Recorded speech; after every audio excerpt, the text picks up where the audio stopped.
नमस्ते फ्रेंड, आप सभी का एक बार फिर से वेलकम है। और आज बैंकिंग अपडेट्स में public sector banks can not issue lookout circulars against default borrowers.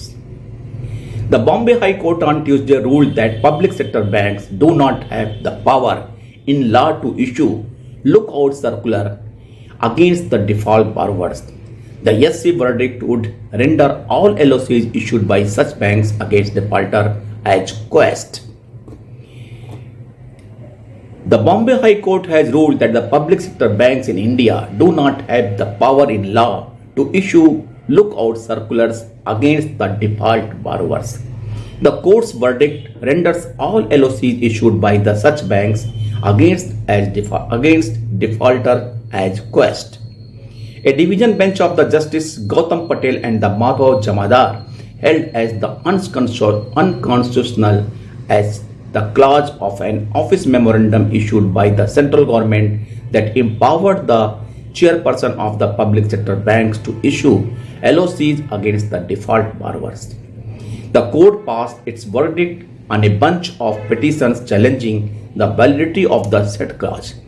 The bench stated that the Bureau of the Immigration shall not act upon such LOCs issued by the banks against the defaulters. The court clarified that its judgment would not affect the orders issued against any defaulter by a tribunal or a criminal court restraining them from the traveling abroad.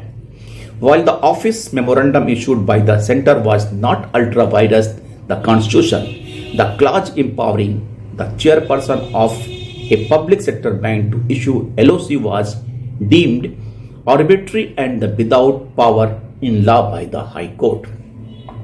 The Centre's office memorandum, in an amendment made in 2018, empowered public sector banks to issue LOCs in the economic interest of India to restrict a person from traveling abroad if their departure could be detrimental to the economic interest of the country. The petitioner argued that the words economic interest of India cannot be equated with the financial interest of any bank. Thank you friends. Namaskar.